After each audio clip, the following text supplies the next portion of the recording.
Hola, espero que hayan disfrutado del coffee. Bueno, vamos a dar inicio al tercer y último panel sobre economía familiar en Chile. Acá va a moderar la Magdalena Vergara y estamos en conjunto con Juan José Obaj y Matías Petersen. Como decía Daniela, el tercer y último panel que vamos a hablar sobre economía familiar dentro de lo que es la economía general en nuestro país, y después de esto viene un pequeño break y las mesas de conversación a las que les pedimos que se queden porque es la parte más relevante de todo este encuentro. Entonces vamos a partir conversando con Juan José Obaj, que es ingeniero comercial de la Pontificia Universidad Católica, es magíster en Ciencias de la Administración de la misma Casa de Estudios y magíster en Administración Público y Desarrollo Internacional de la Universidad de Harvard, y actualmente es el director ejecutivo del Centro de Estudios Horizontal. Gracias, Juan José. Y también vamos a estar conversando con Matías Petersen, que es licenciado en Ciencias Sociales de la Universidad Adolfo Ibáñez, magíster en Filosofía de la Universidad de los Andes y doctor en Economía Política por el King's College de Londres. Actualmente es director del Centro de Signos de la Universidad de los Andes e investigador senior de Idea País. Muchas gracias a ambos y le dejo la palabra a Juan José. Muchas gracias. Hola a todos.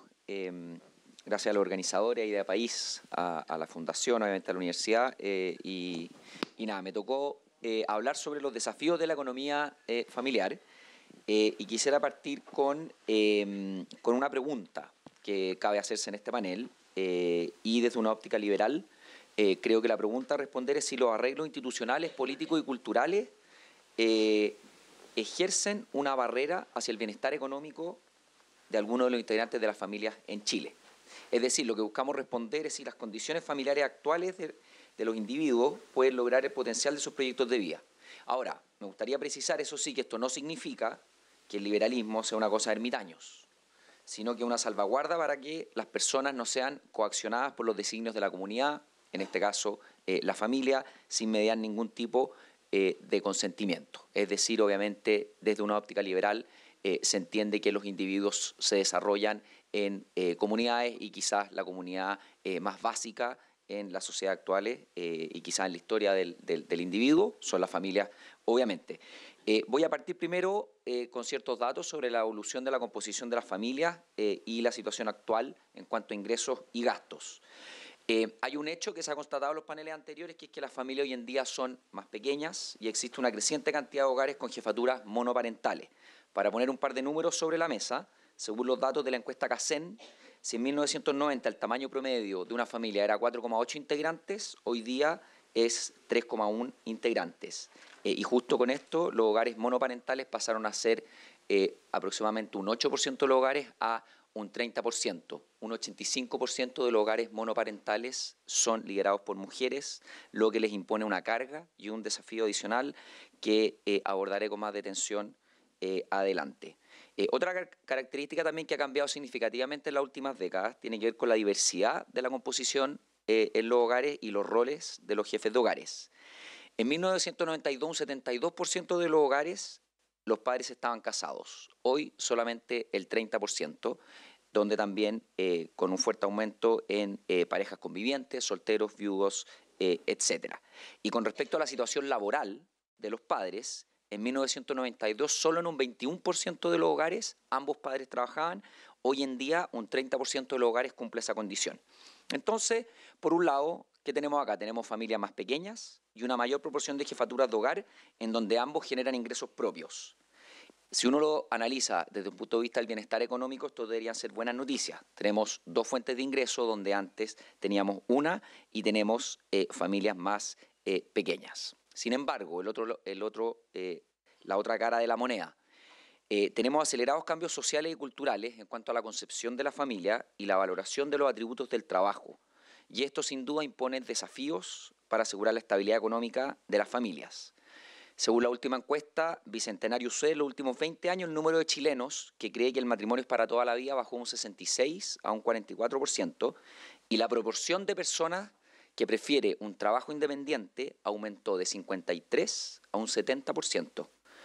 Y obviamente con este cambio brutal en las preferencias en cuanto a la familia y en cuanto a las preferencias del trabajo, vuelven más volátiles los ingresos familiares y por ende más inestables.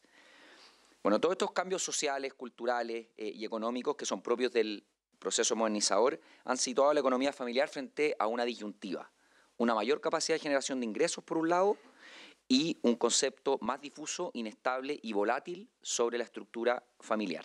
En palabras del sociólogo Zygmunt Bauman, vivimos en una sociedad líquida, de perpetua inestabilidad, dando paso a un mundo más precario, provisional y agotador. Vamos ahora a los números de ingresos y gastos de las familias. Según la última encuesta CACEN, el ingreso autónomo del hogar promedio en Chile es aproximadamente 1,2 millones de pesos. Resulta especialmente preocupante el ingreso autónomo del decil más bajo de ingresos, que apenas alcanza 94.000 pesos. Los ingresos autónomos de los hogares llevan estancado más de una década y obviamente esto a todas luces coarta la libertad económica de todos los integrantes de la familia. Veamos ahora los gastos. Según la encuesta de presupuestos familiares, el gasto promedio por hogar es 1,4 millones, traído a pesos de 2022. Recordemos que el ingreso promedio era 1,2 millones. Por lo tanto, no es muy difícil concluir que la situación financiera de la gran mayoría de los hogares en Chile es frágil y de extrema vulnerabilidad ante eventos como periodos largos de desempleo, enfermedades, catástrofes naturales, entre otros. Al 2021, según la encuesta financiera de hogares del Banco Central, un 57,4% de los hogares en Chile tenía alguna deuda. Ahora, un punto importante a destacar sobre esta encuesta, que personalmente me llamó mucho la atención, es que financiar los gastos educacionales es la principal razón de endeudamiento de las familias. ¿Qué quiere decir esto? Que las familias todavía depositan en la educación de sus hijos expectativas en cuanto a su rol en la movilidad social y a la capacidad de generar ingresos futuros. Ahora, en ningún otro grupo de la sociedad el estrés financiero al que estoy haciendo referencia pega tan fuerte como en la clase media. Aquí hay una mezcla de baja productividad laboral con consecuentes salarios bajos, una política social con una lógica de focalización binaria, a la cual me referiré más tarde, y el aumento del costo de la vida. Esto ha dejado en una posición de extrema vulnerabilidad a la clase media, una que es muy rica para la ayuda estatal y muy pobre para acceder al mercado. Y aquí el diseño de la política social, a mi parecer, juega un rol clave. Primero, nuestra política social no considera a la familia como sujeto de intervención, sino que opera más bien bajo una lógica individual. Segundo, el registro social de hogares tiene una lógica de focalización binaria, como dije anteriormente, en la entrega de beneficios. Esto es muy simple. Si eres parte del X% más vulnerable, digamos 40, 60% más vulnerable, te entrego un beneficio. Si no eres parte de ese 40%, no te entrego nada. Es decir, no hay gradualidad y eso genera todo tipo de incentivos, primero, a la fragmentación de hogares, segundo, a la informalidad laboral. Solo un ejemplo. Mientras en la CACEN 2017, un 15,4% de los hogares se declara unipersonal, en los registros administrativos del registro social de hogares, este número es un 37%, más del doble. A todas luces, nuestra política social genera incentivos a la fragmentación de hogares. Tercero, tenemos una política de cuidados familiares, que se detalló con detalle en el panel pasado, muy fragmentada y dispersa. Tenemos una serie de programas que no conversan entre sí, repartidos en distintos ministerios y servicios públicos. Eso es propio de la política social en general, también se refleja en la política referida a los cuidados. Tenemos programas en el Ministerio de Desarrollo Social, Ministerio de la Mujer, Ministerio de Vivienda, que no conversan entre sí, no consideran las distintas dinámicas familiares y obviamente eso afecta a la efectividad del Estado para resolver este problema. Y por último, también se mencionó en el panel pasado, tenemos una ley de sala cunas que básicamente impone un impuesto infinito a la contratación de mujeres, al obligar a los empleadores a contar con una sala cuna a partir de la mujer número 20. Ahora, dentro de la estructura familiar es imposible soslayar las barreras culturales y económicas que todavía enfrentan las mujeres. Y es quizás dentro de la familia donde se originan y perpetúan las peores injusticias.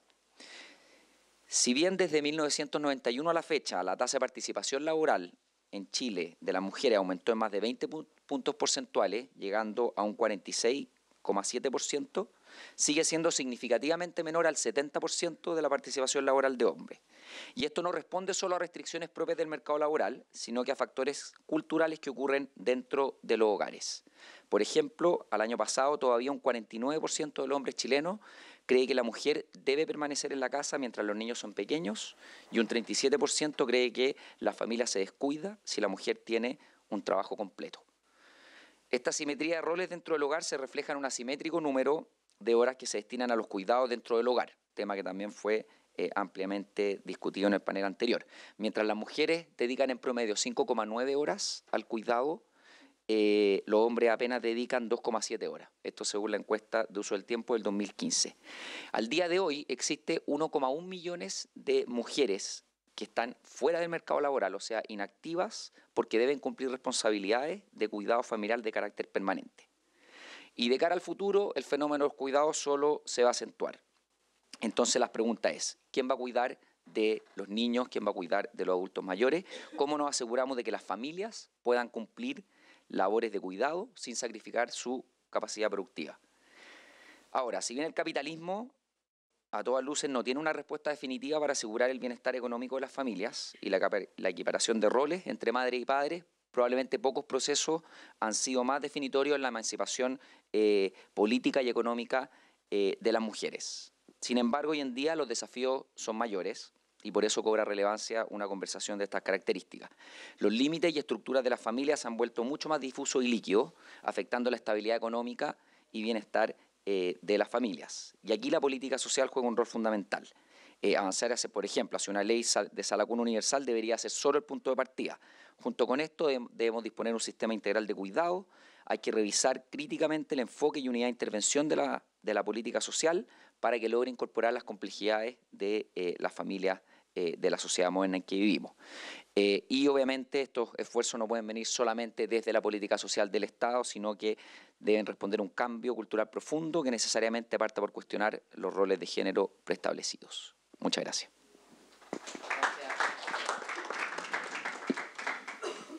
Matías. Sí, muchas gracias. Doy los agradecimientos. IBID, ¿ya? IBID. Yo quisiera hablar de la economía familiar en Chile desde dos perspectivas, ¿no? Una perspectiva como más etimológica, si ustedes quieren, la economía como oikos, como orden de un hogar, ya sea como independiente de cómo esté compuesto ese hogar, y luego desde el punto de vista de la economía política general de una nación. Y ahí surgen evidentemente dos preguntas, ¿no? A algunas de las cuales se han aludido acá. La primera es qué tipo de instituciones o estructuras sociales, por un lado, y políticas públicas más específicas, por otro, favorecen el desarrollo de la familia. Vamos a aclarar en breve a qué me refiero con la familia, pero grosso modo, en toda su diversidad actual, ¿qué tipo de estructuras económicas y qué tipo de políticas públicas favorecen el desarrollo de la familia? Esa es una pregunta muy relevante, ¿no? Pero hay otra pregunta que también es relevante que tiene que ver con qué beneficios, en términos, entre comillas, digamos, o qué instrumentalidad positiva posee la familia para el desarrollo y la prosperidad de los países, ¿sí? Si es que hay algo que la familia aporta en el proceso de desarrollo económico y social de los países. Y lo que yo quiero sostener es una tesis, digamos, y probablemente sea poco popular, es que la prosperidad material y cultural de una nación depende de la existencia de compromisos incondicionales en el orden social. Y esos compromisos incondicionales ocurren eminentemente en las estructuras familiares, ¿no? Entonces quiero justificar esa afirmación aludiendo a una serie de problemas, ¿no? Primero, ¿a qué me refiero con compromisos incondicionales? Me refiero, obviamente, a los compromisos que se adquieren al interior de una familia, como se ha dicho antes, al principio lo decía Gonzalo, ¿no? La familia es el lugar donde a uno se le quiere de manera gratuita, ¿no? Jimena también señalaba, es el lugar donde nos sentimos importantes a pesar de nuestra individualidad, particularidad, debilidad, parcialidad, etcétera, ¿no? En ninguna otra área de la vida social se nos toma en cuenta en esa individualidad tan concreta. Y las personas que la historia nos haya puesto para que estén al cuidado nuestro, en el caso mío, por ejemplo, en mi infancia en algún minuto fue mi madre sola, en otro minuto fue mi abuelo, y en otras realidades era distinto, habrán sido sus dos padres, es muy diversa, ¿no es cierto?, la realidad. Pero lo que no cambia en esas diversas estructuras familiares que observamos en Chile es que en todas ellas existe un compromiso más o menos sistemático de incondicionalmente darse al otro, incondicionalmente darse al otro. Esa incondicionalidad es importante en sí misma, pero tiene unos efectos sociales bien importantes, ¿no? Y que tienen que ver con una crisis que se ha documentado hace mucho tiempo y los datos son bien abrumadores, ¿no es cierto?, sobre, por un lado, la confianza interpersonal entre las personas de las sociedades democráticas, liberales, avanzadas, digamos, y por otro lado, la confianza en las instituciones políticas, ¿sí? Y entonces la pregunta de teoría social eminente que surge ahí es cuáles son los factores que ayudan, favorecen, o al revés, reman en contra de la existencia de confianza interpersonal generalizada en una sociedad, ¿sí? Una respuesta posible es que la confianza social generalizada surge por repetición de interacciones sociales beneficiosas mutuamente. Me explico. Adam Smith, ustedes saben, tiene un pasaje precioso en La riqueza de las naciones donde señala que no es por la benevolencia del carnicero o del panadero o del cervecero que yo recibo mi comida, sino que por atención a su propio interés individual. Y entonces, en la medida que yo interactúo sistemáticamente con otros y que esos intercambios son mutuamente beneficiosos, se va desarrollando una concepción, una cierta noción de confianza instrumental, que se basa en ese vínculo instrumental, ¿no? Russell Harding, un filósofo de Nueva York muy importante que falleció hace unos años, tiene un libro llamado Confianza, donde él defiende una tesis sobre la confianza social en términos de intereses encapsulados. Es decir, la confianza surge cuando la interacción social misma es mutuamente beneficiosa y eso genera confianza interpersonal y a su vez impacta además en la confianza en las instituciones sociales y políticas. Ahora, mi impresión es que la confianza social generalizada solo surge cuando uno ha experimentado a alguien que se le ha dado de manera incondicional, porque alguien se ha arriesgado por uno mismo. Confiar es arriesgarse, es saltar al vacío de algún modo. Y si yo no experimento que alguien haya hecho eso por mí, es muy difícil que yo lo pueda hacer por otros. No imposible, hay excepciones, casos emblemáticos, por cierto, pero es muy difícil que yo conciba el donarme a otro gratuitamente si alguien no se ha donado por mí. Y en ese sentido a mí me parece que la teoría de los intereses encapsulados como explicación de la confianza social es insuficiente. Podrá explicar algunas cosas, sí, pero es insuficiente, en parte por una cuestión empírica. Las sociedades modernas son muy complejas y las interacciones que tenemos con los miembros de con otros miembros de la sociedad no son sistemáticas, como en la aldea comercial de la Escocia que imaginó Adam Smith, digamos, ¿no? Por lo tanto, mi impresión es que la confianza interpersonal, elemento clave, cemento de la sociedad, lo llama John Elster, es fruto de experimentar ser parte de una comunidad en la que a mí no se me juzga ni por mis competencias ni por mis resultados, sino por lo que soy, y se me quiere así. Ese factor es clave en el desarrollo, en la prosperidad material y cultural de los países, ¿sí? Un elemento que parecía novedoso en los 90, que hoy día es evidente, de la economía llamada neoinstitucional, es que los procesos políticos y sociales explican en gran medida el modo en que el desarrollo de los países procede, digamos.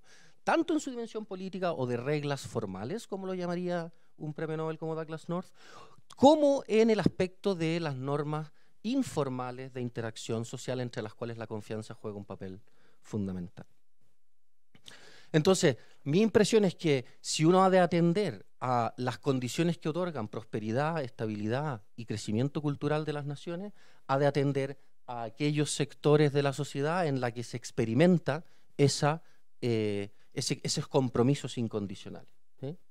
Y la realidad familiar chilena ha variado brutalmente, como sabemos, Juan José lo ha dicho, la Francisca lo dijo, Manfred lo dijo, sí, lo tenemos muy patente, pero mi impresión es que si ustedes hacen un análisis caso a caso, cuasi etnográfico, como ya lo han hecho varios sociólogos, tanto en Chile como en el extranjero, lo que ustedes se van a encontrar es que tanto en las familias extendidas como en las nucleares, tanto en las familias monoparentales como en aquellas que no lo son, en esos lugares lo que ustedes van a encontrar es un patrón común, que es la existencia de compromisos incondicionales, ¿sí?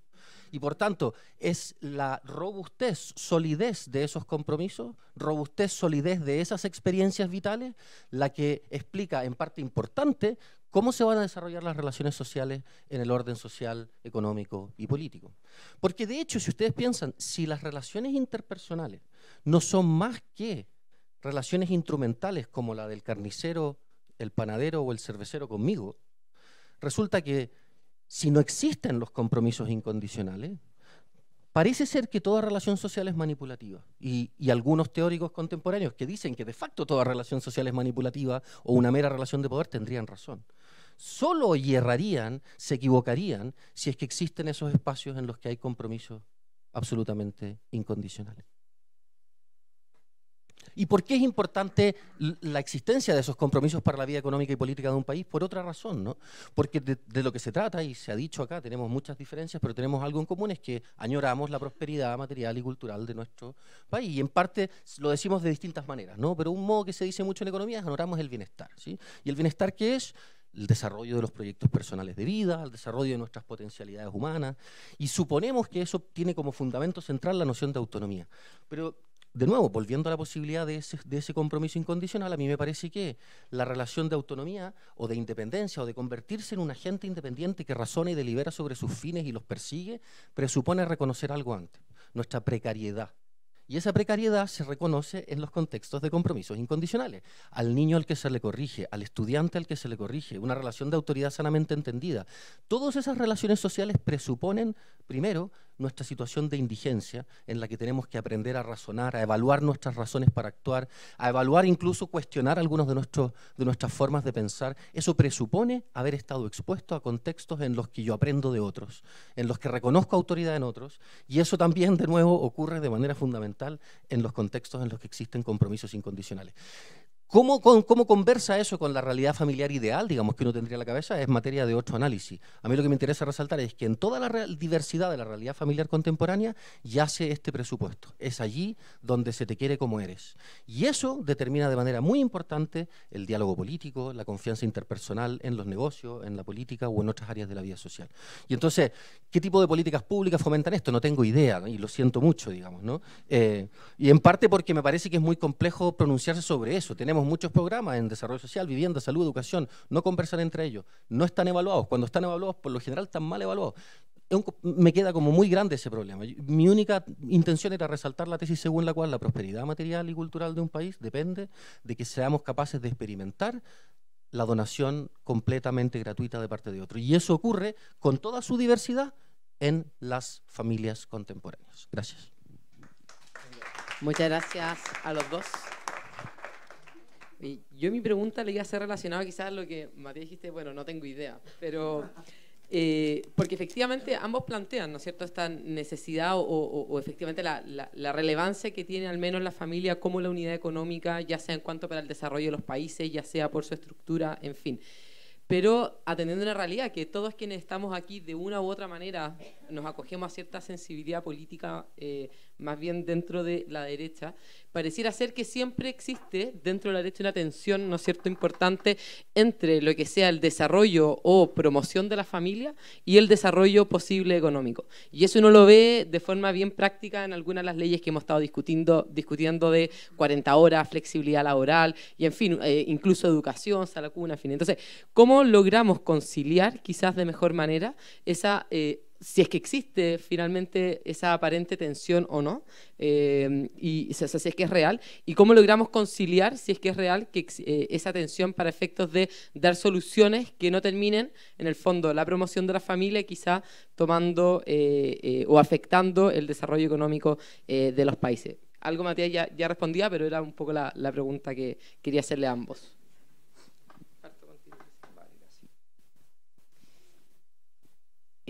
A ver, yo voy a desafiar un poco la premisa de la pregunta. Yo no sé o no logro vislumbrar con claridad si hoy en día esa tensión que tú mencionas, que es quizá una manera de conceptualizar a la familia, de ponerle quizá un juicio normativo a los vínculos, a las relaciones que pasan ahí dentro y cómo eso perpetúa en el resto de la sociedad, está presente en la política social. Yo lo que sí veo es una política social, voy a ser bien pragmático en la respuesta, ¿verdad?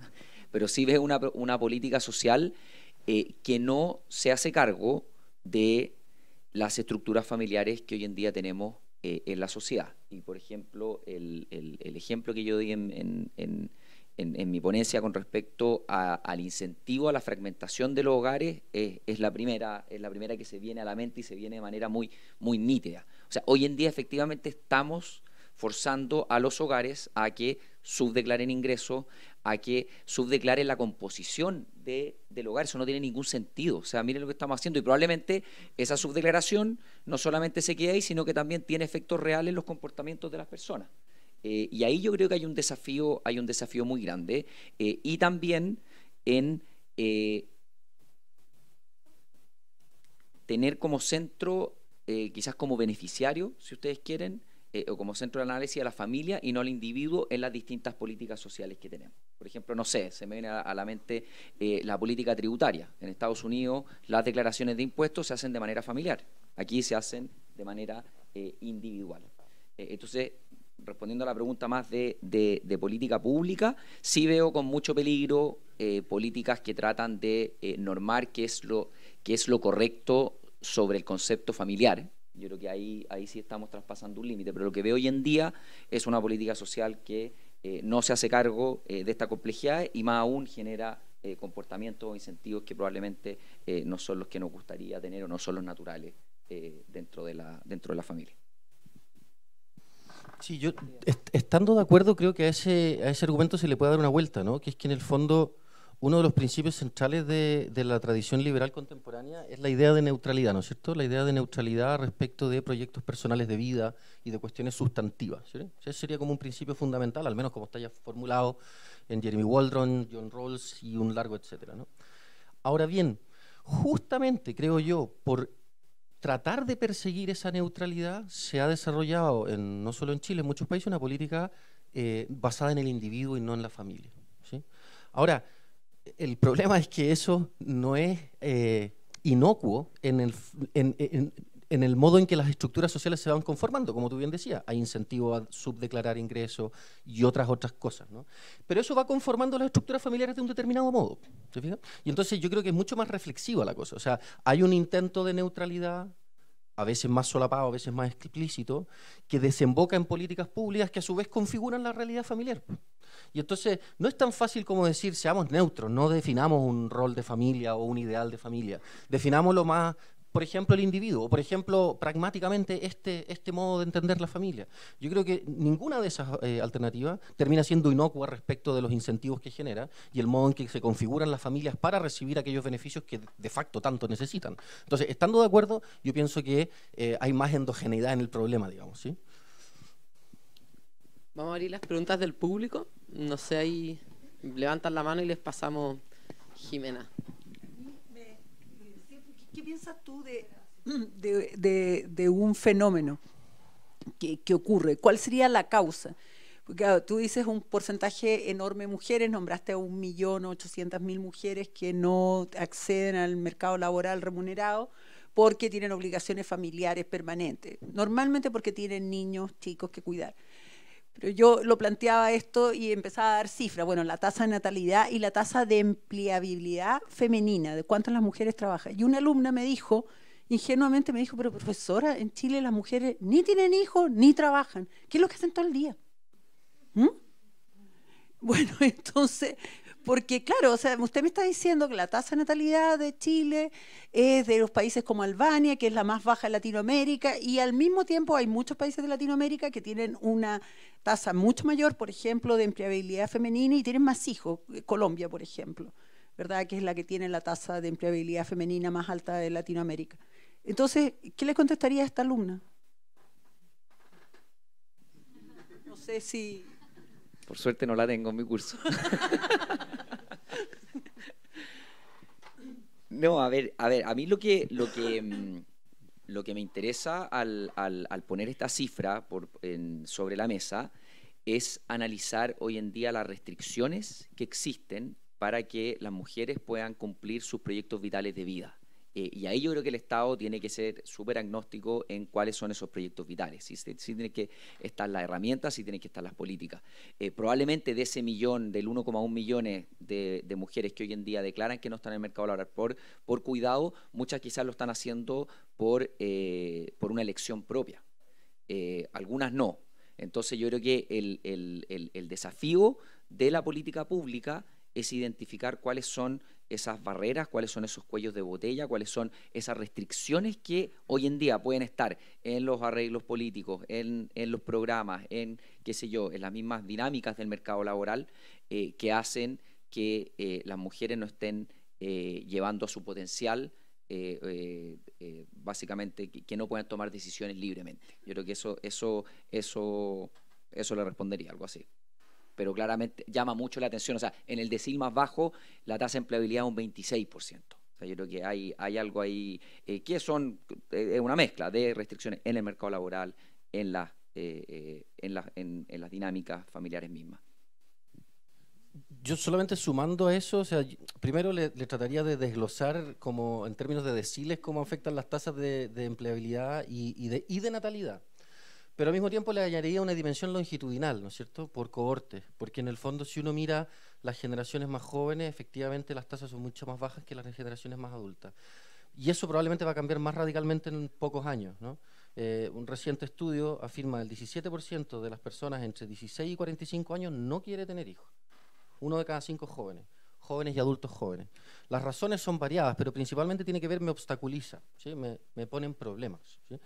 Mucha gente está dispuesta a meterse en problemas para un gran proyecto de innovación, para una campaña política, pero un problema incondicional, o sea, un problema que requiera toda la vida, eso parece que nos frena porque choca con nuestra noción de autonomía, ¿sí? Entonces, yo creo que no solamente es verdad que varía bastante por decil y por cohorte, sino que además, si es que la evolución cultural sigue como está hasta ahora, se va a radicalizar más esta visión según la cual traer hijos al mundo es o un problema, o como le escuché a un amigo mío en una columna, pero con quien discrepo mucho, pero tenemos muy buena relación por 2 razones: problemas ambientales, la huella de carbono de un niño es muy alta, y nihilismo puro. Este mundo está podrido, ¿para qué vamos a tener más niños, ¿no? Y eso está cundiendo mucho, ¿no? Y entonces a veces podemos enredarnos en discusiones bastante técnicas, muy interesantes todas respecto de si tal o cual política es mejor, pero hay una ola, digamos, que está creciendo cultural respecto de la imposibilidad de comprometerse a algo de por vida, como por ejemplo, olvídate por último del matrimonio por ahora, digamos, un hijo, ¿sí? Y eso el 20% aprox de la gente entre 16 y 45 ya decidió que no quiere.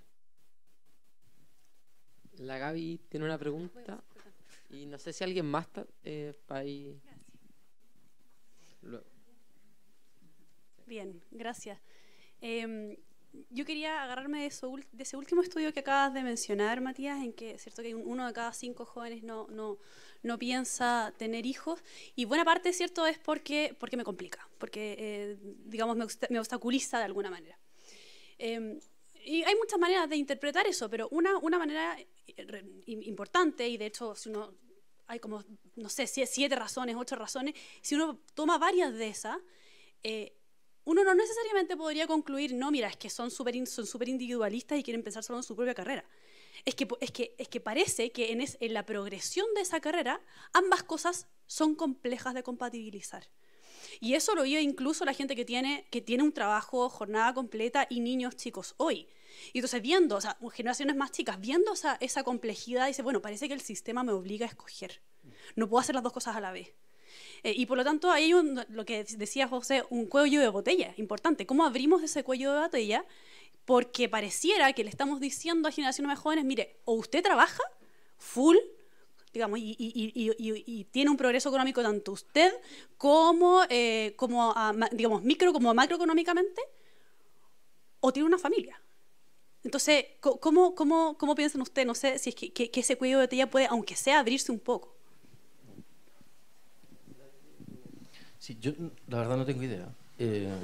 No, en serio, no te mentiría. Ahora, sí creo que hay tensiones, ¿sí? Hay tensiones entre ciertas estructuras que favorecen el desarrollo personal, por ejemplo, de las mujeres, y inquietudes como la de la corresponsabilidad, ¿sí? O sea, por ejemplo, los incentivos que enfrenta el mundo empresarial a veces en materias de esta naturaleza son complejos, digamos, ¿sí? Se puede hacer algo y algo se está tratando de hacer, pero mi impresión es que evidentemente que hay tensiones. Eso por un lado. Y por otro, yo creo que también es cierto que hay una cuestión generacional, ¿sí? No es que las generaciones más jóvenes sean necesariamente más individualistas, eso no necesariamente es así, pero sí es verdad que la disposición a lidiar con la incertidumbre y con el cambio está un poco menos presente, digamos. Y entonces, ¿qué más incierto que un niño, digamos, ¿sí? En el sentido de que le pueda pasar de todo, es una criatura que depende, o sea, es una cosa bien impresionante, digamos. Y entonces eso puede generar cierto pavor. Ahora, súmale a eso el hecho de que efectivamente, no sé, en varios países, Chile es uno de ellos, cierto rango etario tiene prácticamente imposibilitado acceder a una vivienda propia, cierto rango etario tiene muchos problemas para manejar temas como la corresponsabilidad porque no pueden financiar a alguien que les ayude en la casa, cierto rango etario, etcétera, etcétera, ¿no? Entonces, efectivamente, ahí hay un cuello de botella gigante. Ahora, ¿cómo se puede flexibilizar? No tengo idea. Sí, la pregunta es muy buena, de muy difícil respuesta. Yo me quiero enfocar en el mercado laboral y en los últimos aprendizajes que hemos tenido a propósito de la pandemia. Para que se hagan una idea, hoy en día 4 de cada 10 chilenos trabaja en comercio o trabaja en servicio. Esa es la realidad. Nosotros no somos China, que somos un país industrializado, en este concepto como un poco más quizás del siglo pasado, en que la gente tiene que ir a la fábrica a cumplir un horario fijo, etcétera, vuelvo, y se hace mucho más difícil conciliar el trabajo con la familia. Hoy en día no es así, nos estamos moviendo hacia una sociedad de servicios, del conocimiento. Yo creo que hay mucho aprendizaje a propósito de lo que pasó en la pandemia y los cambios tecnológicos que venían desde antes, que obviamente se aceleraron. Sin duda eso tiene que venir aparejado con políticas de capacitación y de mejora de la productividad laboral, porque si no, no tenemos cómo subirnos a ese carro. Pero sí, hoy en día, no sé, nosotros nos alegramos todos, fue bien divertida la discusión de la ley de las 40 horas, ¿no es cierto? Por un lado la izquierda quedó feliz, 40 horas, la derecha quedó medianamente feliz porque se agregaron ciertas flexibilidades a nuestro Código del Trabajo. Yo creo que hay mucho más por hincarle a nuestro Código del Trabajo. Tenemos un Código del Trabajo que realmente es de principios del siglo XX. Y eso yo creo que puede influir mucho en las dinámicas familiares, en la flexibilidad, en la conciliación del trabajo con la familia.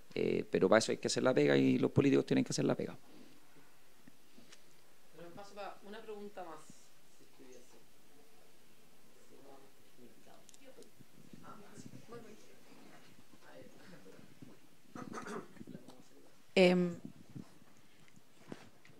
Un poco improvisada, en verdad.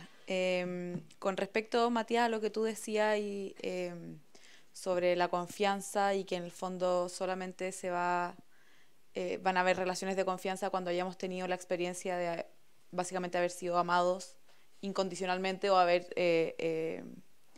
experimentado esa gratuidad. Si te apuro, ¿cuál sería tu principal razón por la que hoy en día ya no existen tantas de esas experiencias y por tanto se ha mermado la confianza y parece que vivimos en una sociedad que es completamente desconfiada? Yo creo que a ver, es muy difícil. La verdad es que no, pero me aventuraría con dos cosas. Una es que decía un adagio medieval de que la corrupción de lo mejor es lo peor. Y así como la familia puede ser el lugar del compromiso incondicional, puede ser un lugar horrendo para algunas personas, ¿sí? Lamentablemente.